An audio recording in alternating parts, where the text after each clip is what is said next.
પંચાયતની ચૂંટણીના ઢોલ વાગતા ગામડાનું રાજકારણ ગરમાયું. ક્યાંક વિકાસના નામે તો ક્યાંક જાતિગત સમીકરણના નામે પડશે મત. લાંબા ઇંતજાર બાદ હવે પંચાયતને મળશે નવા સરપંચ. અમારા ઢેઢા ગામમાં ગ્રામ પંચાયતની સરપંચની ચૂંટણી આવેલ છે. એમાં 2 થી 3 ઉમેદવારો ફોરમ ભરેલા 4 કોઈ એકબીજાને સમર્થન આપ્યું છે, એકબીજાના હરીફ છે. પણ ગામમાં 18 આલમ એક થઈને સારો ઉમેદવાર ચૂંટી કાઢે એવી આશા અમે ગામ રાખે છે. સમગ્ર ગુજરાતની સાથે ધાનેરા તાલુકામાં પણ 52 જેટલી પંચાયતમાં ચૂંટણીઓ થઈ રહી છે. ત્યારે ધાનેરા ડેઠા ગામે પણ સરપંચ પદ માટે જંગ જામ્યો છે. મહિલા સીટ હોવાથી ગામનું સુકાન મહિલા સંભાળશે. ગામનું 1850 મતદાન છે. 3500ની વસ્તી ધરાવતું ગામ છે. ગામમાં અનેક પ્રશ્નો ઉકેલની રાહ જોઈ રહ્યા છે અને સાફ સફાઈ, સ્ટ્રીટ લાઇટ, સરકારી હોસ્પિટલ, બસ સુવિધા, આંગણવાડી કેન્દ્ર અને પાણીની સમસ્યાઓનો હજુ ઉકેલ આવ્યો જ નથી. ત્યારે લોકો આ વખતે વિકાસ કરનાર સરપંચ ઉમેદવારને જીતાડે તેવી શક્યતા જોવાઈ રહી છે. ડેટા ગ્રામ પંચાયતની ખાસા સમયથી ચૂંટણીઓ લંબાણી હતી, પણ સરકારશ્રીના નિર્ણયથી જે તે ચૂંટણીઓ જાહેર થઈ ગઈ અને ચૂંટણીના પ્રચારના પણ પડઘમ ચાલુ થઈ ગયા છે. માટે રાજપૂત ચંદ્રિકાબેન મહેન્દ્રસિંહ રાજપૂતે ઉમેદવારી નોંધાવેલી છે અને એ મારા ભાભી છે. અમે ગામની અંદર જે તે હાલની તારીખની અંદર નાના ભૂલકાઓ કમિટી હોલ નથી, કમિટી હોલની અંદર બાળકો ભણી રહ્યા છે. સારી આંગણવાડી પણ ડેટા ગામની અંદર નથી. ડેટા ગામની અંદર સીસીટીવી કેમેરાઓ નથી. ડેટા ગામની અંદર કોઈ જો આધુનિક સુવિધાઓ છે તે ગામને મળતી નથી. અને અમે ગામને વાદો કરીએ છીએ, ચંદ્રિકાબેન વતી હું ગામને વાદો કરું છું કે આ ગામની અંદર સીસીટીવી કેમેરા હોય, શેરીઓ હોય, ગામની અંદર જો બી દવાખાનું હોય, જો આધુનિક ટેકનોલોજી જોઈએ તે ગામને મળી રહેશે. એ અમે આ ગામ વતી વાદો કરું છું. આ વખતે મેં બી પણ ચૂંટણીમાં ફોર્મ ભર્યો છે. જો લોકો મને આશીર્વાદ આપશે તો લોકો જેવી માગણી કરશે, જેટલું મારાથી શક્ય થશે એટલો હું ગામના વિકાસમાં એમનો સહભાગી બનીશ. કોઈ બી રીતે રોડ, રસ્તા, પાણી, ગટર જે પણ લોકોને જરૂરત હશે એ જરૂરત હું પૂરી પાડવા ગામ લોકોના બધાના સાથે રહી અને સહમતિથી દરેકનો અભિપ્રાય લઈને હું કામ કરવા માટે ગામ લોકો માટે તૈયાર છું. જો મને આખું ગામ આશીર્વાદ આપશે તો.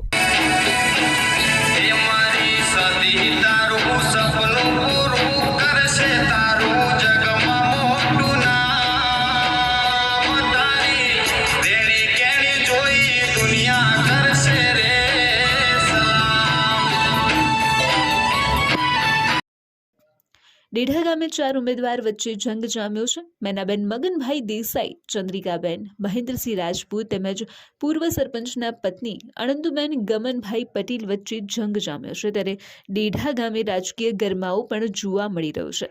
યુવા ઉમેદવાર મેનાબેન દેસાઈ અને ચંદ્રિકાબેન રાજપૂત વચ્ચે સીધી ટક્કર જોવા મળી છે. લોકો સામાજિક સમીકરણ છોડીને વિકાસના નામે મતદાન કરવા માટે તૈયાર છે. પૂર્વ સરપંચના પત્ની મેદાનમાં છે, પણ અગાઉ વિકાસમાં કંઈ ઝાઝુ ન કરી શકતા ફેર નવા યુવા ઉમેદવાર તરફ મતદારોનો ઝોક વિશેષ જોવા મળી રહ્યો છે. મેં જે વિકાસ કર્યો એ ગામવાળાને ખબર છે.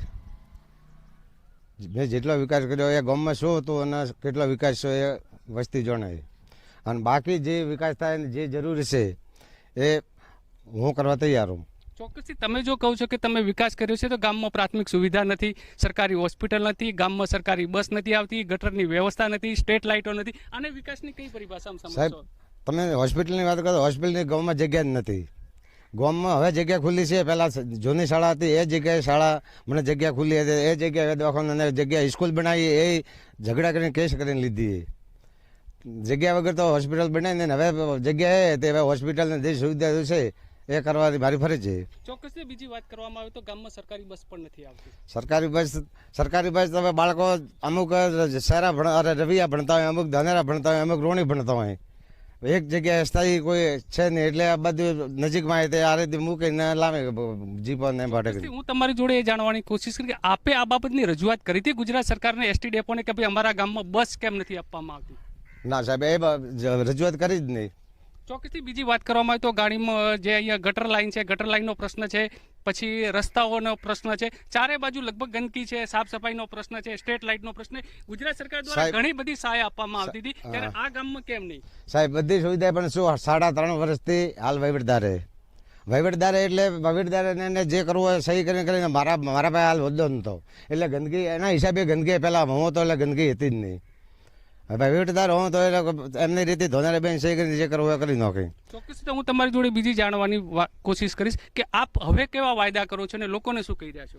વાયદા સાહેબ બોલો જે સરકારમાંથી મળે જે આપણે કોશિશ કરે જે જરૂરિયાત પૂરતું છે એ થશે. વધારે ખોટો આપે કહે કે મારી રીતે કરવું એ વાત નહીં બને. જે જરૂરી છે એ આપણે કોશિશ. મહેન્દ્રસિંહ સતત ગામ માટે હર હંમેશ તૈયાર રહેતો માણસ છે અને વિકાસ માટે સતત લડતો માણસ છે. તમામ વર્ગોને સાથે રાખીને સંપથી ચૂંટણી લડતા લોકપ્રિય ઉમેદવાર છે. ત્યારે બીજી બાજુ મેનાબેન મગનભાઈ દેસાઈને પણ જબરો લોક પ્રતિસાદ મળી રહ્યો છે. મગનભાઈએ લોકો માટે અનેકવાર અડીખમ રજૂઆત કરેલી છે, જેના થકી વિકાસની તક મતદારોને ઉજળી દેખાય છે. ત્યારે હાલ તો મેનાબેન દેસાઈ અને ચંદ્રિકાબેન રાજપૂત લોકોની પસંદ બની રહ્યા છે, કારણ કે બંને શિક્ષિત અને સક્ષમ ઉમેદવાર તરીકે ઉભરી આવ્યા છે. ત્યારે ડેઢા ગામના મતદારો કોની પસંદગી કરે છે એ તો ચૂંટણીના પરિણામ બાદ જ સામે આવશે નક્કી છે.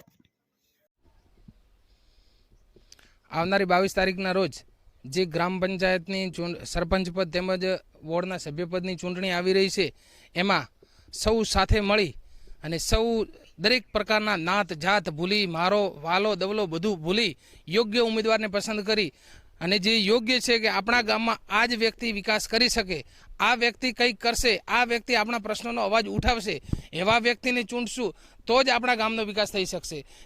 સારો ઉમેદવાર હોય, સારો ગામનો વિકાસ થાય એવા ઉમેદવારની જરૂર છે. ખાસ કરીને કોઈ વિકાસ આગળનો થયેલો નથી અને નવો વિકાસ થાય એવો સારો ઉમેદવાર હોય તો કોઈ ઉમેદવાર હોય એ કરી શકે એવી અમારા ગામની જરૂર છે.